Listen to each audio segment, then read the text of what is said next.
stories you are about to see are real. The rewards up to $5 million are real. This is Crime Reports and Rewards with Griff Griffin and Dave Michaels, where you stay anonymous, the criminals don't.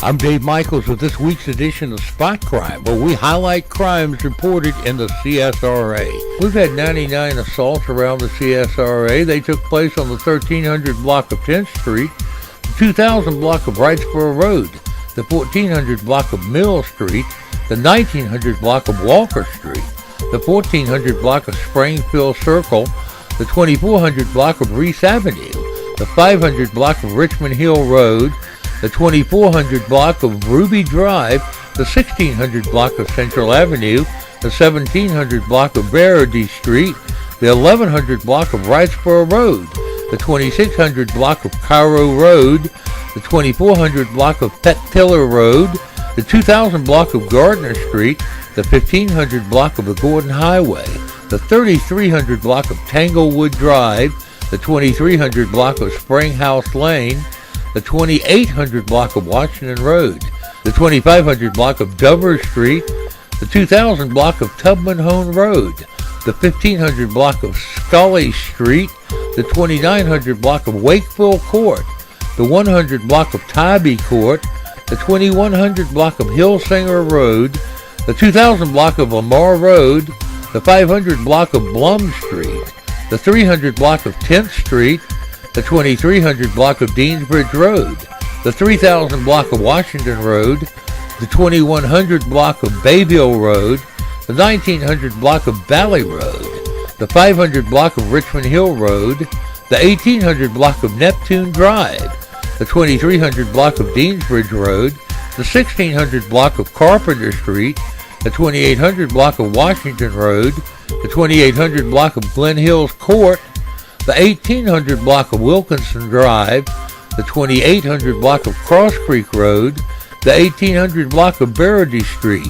the 2600 block of Wheeler Road, the 3100 block of Perimeter Parkway, the 1900 block of Lionel Street, the 1800 block of Polo Road, the 5000 block of Deer Trail Drive, the 3500 block of Red Street, the 500 block of West Richmond Hill Road, the 2500 block of Center West Parkway, the 700 block of Bertrand Court, the 700 block of Champion Pines Lane, the 1000 block of 4th Avenue, the 1600 block of Cider Lane, the 3100 block of Skinner Mill Road, the 2300 block of Plane Tree Drive, the 2500 block of Terra Heights Circle, the 2800 block of Bertrand Drive, the 3100 block of Wrightsboro Road, the 3800 block of Walton Way, the 1900 block of Walker Street, the 1800 block of Beaver Creek Lane, the 2600 block of Deansbridge Road, the 3200 block of Heritage Circle, 5000 block of Horseshoe Circle, the 1000 block of Cedar View Circle, the 2000 block of Chesterfield Avenue, the 2200 block of Southgate Drive, the 900 block of 7th Avenue, the 2300 block of Peach Orchard Road, the 2400 block of Nordell Drive, the 1600 block of Lucky Street, the 2800 block of Peasant Road, the 3800 block of Carrington Place, the 600 block of Boiler Avenue, the 4100 block of Kevin Road, the 3000 block of Thornhill Drive, the 2300 block of Wrightsboro Road, the 2600 block of Corning Street, the 3200 block of Crane Ferry Road, the 2000 block of Herbert Lane, the 2000 block of Smith Drive, the 2400 block of Coleman Avenue, the 2400 block of Plantation Road, the 2300 block of Lumpkin Road,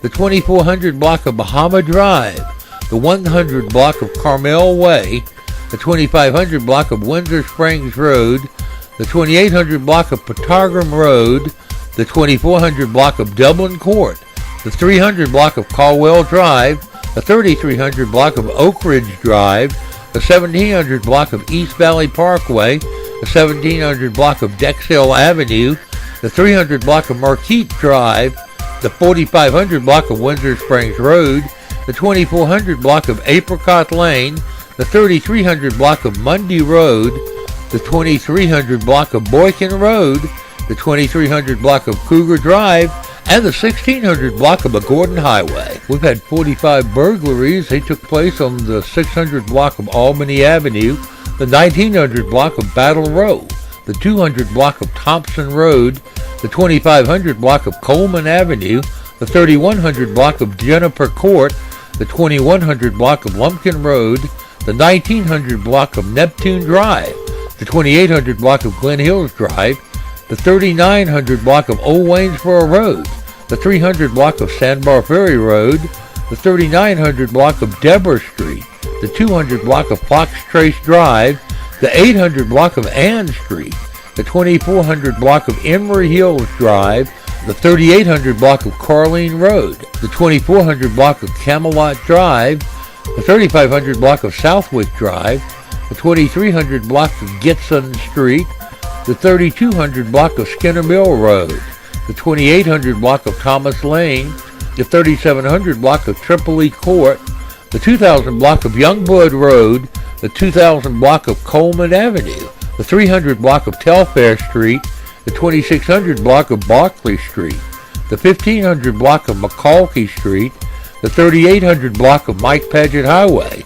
the 700 block of Chippingdale Drive, the 200 block of Green Street, the 1600 block of Broad Street, the 3500 block of Woodlake Road, the 1300 block of Highborn Drive, the 2500 block of Sedgefield Drive, Green Street, the 2400 block of Patrick Avenue, the 2200 block of Buckingham Drive, the 2700 block of Lauren Parkway, the 3200 block of Naples Drive, the 2500 block of Winterville Drive, the 500 block of Tubman Street, the 3800 block of Mike Paget Highway, the 3600 block of Arlene Circle, the 2400 block of Bahama Drive, the 2800 block of Oakland Avenue, and the 3500 block of Whithorn Court. We've had 6 robberies around the CSRA. They took place on Twig Street, the 2200 block of Martin Luther King Boulevard, the 1300 block of Green Street, the 1600 block of Olive Road, Barnes Street, and the 2600 block of Peach Orchard Road. 5 charges of damage to property on the 2100 block of Reedsdale, the 3200 block of Amsterdam Drive, the 3300 block of Milledgeville Road, the 3400 block of Wrightsboro Road, and the 500 block of West Richmond Hill Road. 3 reckless conduct on Browns Road, the 2500 block of Banbury Street, and the 2800 block of Lumpkin Road. 2 charges of arson on the 1700 block of Watkins Street and the 2500 block of West Kensington Drive, and 1 drug arrest took place on Twig Street. If you know anything about these crimes or any other crimes, call our toll-free tip line at 1-800-222-TIPS or email your tip to tips@AugustaCrimeStoppers.org, where you may remain anonymous and may get a cash reward. On Wednesday, December 11th, at approximately 10:55 hours, Richmond County Sheriff's deputies answered a call to 123 Blake Drive, identified as Ramblewood Apartments, regarding a stabbing. Upon arrival, deputies made contact with the victim, identified as Niels John, 23 years of age, who related that he had just returned to his apartment, and upon entering his apartment, he heard a noise coming from the rear of his apartment. It was learned that Niels attempted to investigate the noise, at which time a white male standing 5'10" in height and weighing 170 pounds, wearing all black with a barcode tattoo on his neck, came running towards Niels and stabbed Niels in the lower stomach area while running out of the apartment. The suspect fled the scene in an unknown direction. Niels was transported to GRUER for medical treatment. If you know of any white male with a barcode tattoo on their neck that fits this description, please call investigator Sharkey or any other investigator at 706-821-1020. Crime Stoppers at 222-TIPS, text to 803-441-UP-HIGH, or email your tips to tips@AugustaCrimeStoppers.org, where you can remain anonymous and get paid. And now, this Crime Reports and Rewards special report. This week, Fred Russell was fired by county commissioners, so we wondered, now that Fred is gone, would Augusta be able to locate all the missing money that was supposed to go to maintain our city marinas? That comment led to comparing the missing money to the great courthouse caper. Here's how it unfolded on Facebook. There are huge amounts of money missing that dwarf the $25,000 missing from Kendrick's tax collector's office that they would not let the Brinks truck driver pick up just before it went missing too. Where is all the missing money? To which Alan Tanner, editor of the South Augusta Sentinel, replied, I've been pounding the story 25 grand from a left open safe since it happened, and will continue until something is done. To those not familiar with the story, a longtime employee of the tax office left the vault open. Before that, the armored truck came to pick up the money. It was supposed to go to the bank. The Brinks truck was told to go on, which the Brinks truck driver took to mean that they had no money, when in fact the tax collector's office had to know they had been putting over $25,000 in cash in the vault all week. To which we replied, you're right, Alan. Stephen Kendrick's tax collector's office would not let the Brinks truck driver have the money we paid Brinks to pick up. Right after they would not let the Brinks truck driver have the money, the alarm was never turned on, the safe was never closed, and the money went missing. At no other time can we find a single time the tax collector's office would not let the Brinks truck driver have the money. We've never heard of it. It's never been done before. This was the only time we know they would not let him have the money, and it is the only time money disappeared. We called Mr. Kendrick several times, and each time he avoided all questions, referring us each time to others who were baffled at why he would refer us to them, and said they had no idea why he sent us their way. Every word he spoke to us was untrue. Then when the press could not get a straight answer out of Stephen either, he told the press, yes, he was responsible for the money, and the press took that as he would pay it back. He said this to get rid of the press, but never paid back the money. He has never taken a polygraph and blamed an employee who had never had a problem in many, many years at the tax collector's office. Stephen had only been around that cash for about a year, and it began disappearing. She had been around all that money for 20 plus years, and no money ever disappeared around her. We believe if Mr. Kendrick and anyone at the tax collector's office at the time of the theft were to be asked to take a polygraph with the Augusta press watching, this missing money would quickly be recovered and the great courthouse caper solved. Now for a Crime Stoppers special report. Computer experts confirm our worst fears about the Affordable Care Act website.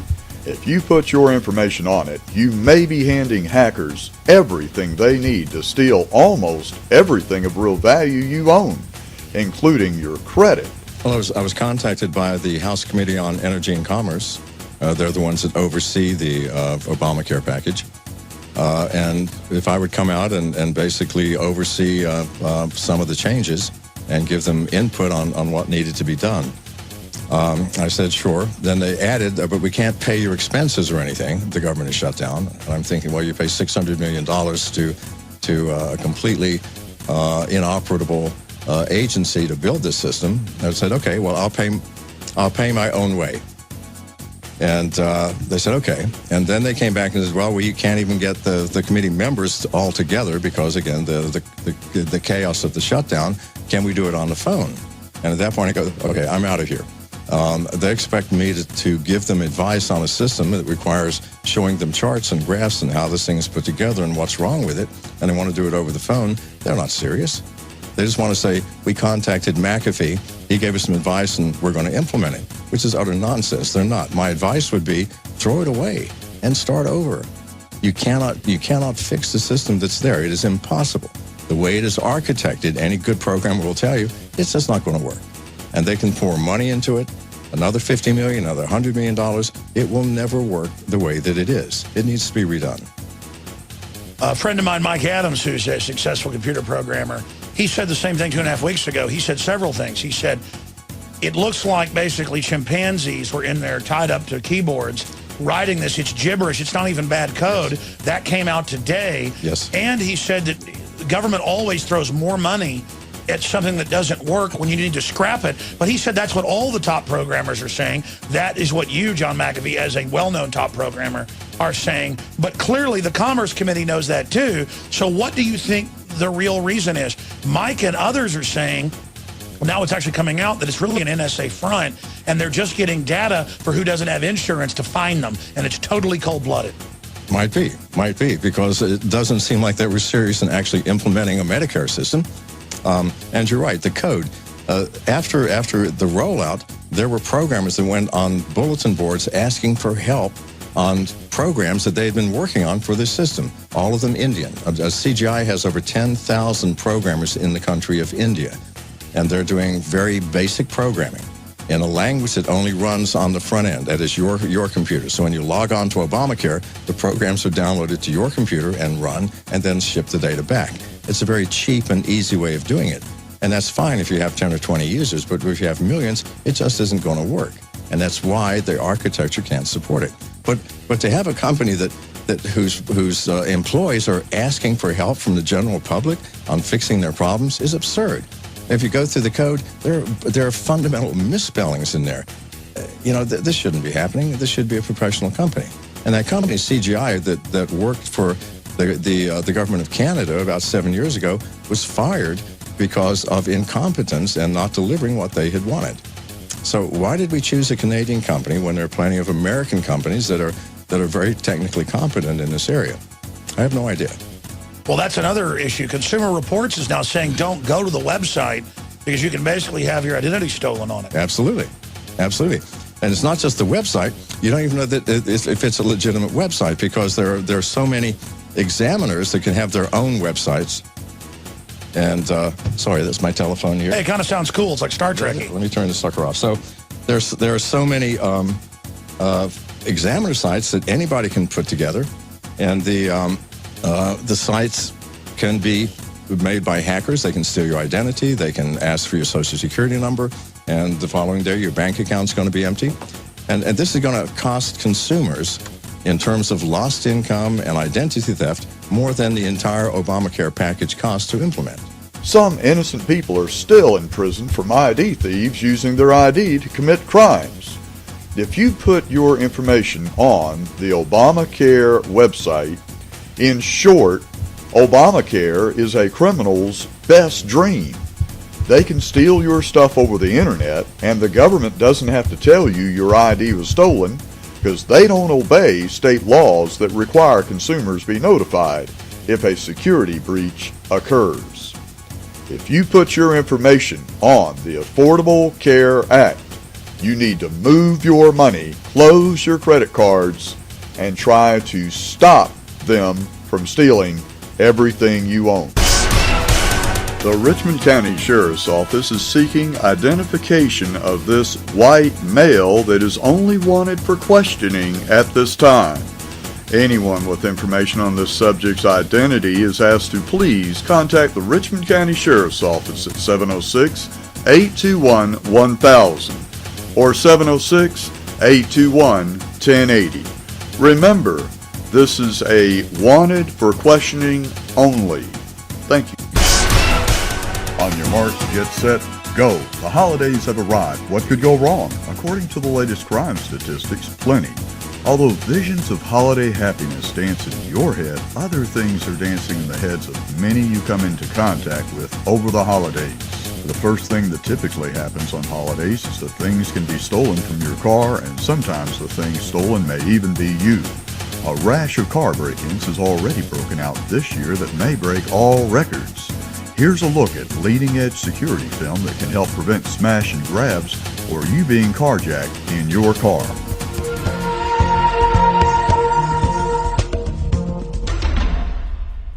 Every day, all over the world, thousands of people become victims to carjackings and smash and grab attacks. A thief with a rock can shatter glass, gain access to your vehicle, and empty its contents in less than 5 seconds. Car alarms don't deter break-ins. Usually, valuables are gone before anyone hears the sound of an alarm or of breaking glass. These attacks can occur anytime, even when you're stopped at a busy intersection. They can be exceptionally frightening if you are in your vehicle when the glass breaks. The victims are usually women, but often thieves will strike even if there is more than one person in the car. Protect yourself and your family by professionally installing a high-quality security film on your vehicle's windows. Lumar Security Film is one of the best defenses against smash and grab attacks. It deters thieves by withstanding attacks from hammers, metal pipes, and rocks. Lumar also protects vehicle occupants from thrown objects. When going to the shopping center, remove anything you don't need right now from your car. You'll get better gas mileage anyway. Then when you arrive at your destination, hide anything of value in the trunk before you get to your destination if possible, because many times the crooks are already on the lookout for you, hiding your goodies, so they know right where to steal them from. Thieves can easily blend in and cruise around the parking lots at big box stores without attracting anyone's attention due to the amount of cars and people there. Thieves will often hang out in the areas of big box stores that sell big ticket items so they can follow the purchaser out to their car where they are robbed. This is what may be called a shopping list. Drug dealers may give a shopping list to another thief who goes to the big box stores to fill their order. Sometimes they'll strike up a conversation with you inside the store so they can get closer to you in the parking lot without you becoming alarmed until it's too late. Big box stores watch the inside of their stores for shoplifting. Sometimes they don't even have cameras out on their parking lot, and when they do, they fix them last, not first. Many big box store employees have admitted they watch for shoplifters, not the parking lot. So even if the store has working parking lot cameras, they are seldom monitored. The sad fact is, big box stores get to sell you the same stuff over and over again if it ends up being stolen after you leave their store, so they actually make more money if you're a victim of crime. This is why big box store executives have admitted shredding their crime records instead of putting rewards out on the thieves that make a living cruising their parking lots. After leaving the big box store, you may need to drop by your local chain convenience store. At this time of the year, because the major chain convenience store clerks are instructed to just give the money to the robbers with no resistance, robbers are robbing larger chain convenience stores at record-breaking rates. If you are approached at a big box store, the mall, or the convenience store by someone demanding you get in your car, throw your keys in one direction and run in the other. If the gunman does get you inside your car and tells you to drive, do not drive away if you can avoid it in any way. The penalties for kidnapping and carjacking are so severe the carjacker almost never allows the carjacking or kidnapping victim to live long enough to identify them. In other words, when you're fighting for your life at a public place, you have about a 90% chance of the carjacker running off to escape being arrested. Unfortunately, once they get you alone, especially if you're a female, you have almost no chance of staying alive once you leave the parking lot. Even in a worst-case scenario where you do end up getting shot or stabbed at a big box store, mall, or convenience store, medical personnel tend to be very close by convenience and big box stores, unlike the middle of nowhere that carjackers tend to take their victims. Here's how to take the gun from the carjacker in case you're their next victim. Did you ever get a gun pulled on you? I have, and that's basically why I have this to show you what might happen if you do get a gun pulled on you. Okay, hold on. Okay. So there's a few moves that you can learn. Okay. All right. Now, if somebody does, I can break my arm. First off, question for me. You'll be all right. You'll survive. Promise? Yes, all right. absolutely. You're in good hands. All right. As you can tell, I'm very comfortable with carrying a gun. Now, if somebody does have a gun on you, you want to put your hands up first. This is a Glock. Make sure that close enough. Make sure that they think you're submitting. And also, your hand is closer to the gun. Okay. Now, you don't want to go like that. So you're dead. Bang. Dead. Yeah. So basically, you say... Can we make sure no one tackles me taking out motor hole up here? All right. You see the film, guys. I think you'll be all right. So, please don't shoot. Grab the gun like this. Punch, all right, punch, I'm dead. All right. And then twist. Now, if your Wait, finger's my in the hand's trigger still in guard, it. yeah. Twist. Okay. Lock the finger of the trigger guard. You can break the finger, or you can push in, shoot the guy, pull out. Okay. All right. One basic technique. You want to learn another one? Yeah. Okay. All right. Ready? Hold it in. Now we did that one. Okay. So here's another one. Now, what would you do if you were like this? Cry. Cry. Okay. That's good. Now, You want me to do? yeah, go ahead. So just choke me and put the gun to my head. Perfect. I'm All joking. right. Is this going to involve me on the ground? No. Okay, cool. Yeah. Mime. All right. Okay. Camino so, del Arte. All right. number one, you're gonna go like that. Okay. Okay. Number two, you're gonna grab the gun. So okay? grabbing the gun's not dangerous. Say I shot it now. Would it burn your hand? Now that's the interesting thing. You have one bullet in there because you got a bullet in the chamber, but I'm holding the slider, okay? So one bullet can go off, Okay. but I'm holding the slider so it's not going to reload. Oh, cool. Okay, is that nice? Yeah. All right, so from here you can do an arm break, right? Okay. Basically what you want to do is just elbow the liver. And then it makes hold it like the a- gun. So yeah, like you're fighting for your life. Okay. Okay, good. And so bam, bam, bam, right? Like that. Then from here you twist the gun this way. Okay. And then you got that finger lock again. And now right? I'm dead again. Yeah. North Augusta police need your help finding a pair of armed robbers they say shot a Zaxby's employee and then robbed the store. The shooting and robbery happened on Knox Avenue around 11 p.m. Monday. Officers report one man entered the store and put a gun to an employee's head. The employee tried to run and was then shot with a revolver in the leg. Another man with a rifle also entered the store. The report says they demanded cash and officers believe they could have made their getaway in a yellow car. If you know who or where these robbers are, please call Lieutenant Tim Thornton at 803-441-4277. Crime Stoppers at 800-222-TIPS. Or email your tips to tips@AugustaCrimeStoppers.org, where you can remain anonymous and get paid. Waynesboro police are looking for two black males they say robbed a Waynesboro bank Monday. The Waynesboro Police Department is asking for your help in finding two armed bank robbers. According to police, one of them is 22-year-old Damian Bernard Osborne. Police also released a sketch of the second unidentified black male wanted in the robbery that you now see on your screen. The black males you see are suspected of robbing the Southern Bank branch on Liberty Street just before noon Monday. A man believed to be Osborne and another man wore masks and gloves and had guns when they robbed the bank. They took off on foot and are said to be driving an older black BMW with South Carolina license tags. Osborne, also known as Slick, was last known to be at 3305 Knight Paget Highway in Augusta. If you think you know where either one of these suspected bank robbers may be, or you know the identity of the other robber, please call the Waynesboro Police Department at 706-554-8029 or Crime Stoppers at 800-222-TIPS, or email your tips to tips@AugustaCrimeStoppers.org, where you remain anonymous and the criminals don't, and you get paid. You've been watching Crime Reports and Rewards with Griff Griffin and Dave Michaels, where you stay anonymous. The criminals don't. If you have any information on these or any other crimes, call our national tip line at 1-800-222-TIPS. Well, you'll stay anonymous and could get a cash reward. You can see this or any other episode of Crime Reports and Rewards on the web anytime at crimereportsandrewards.com.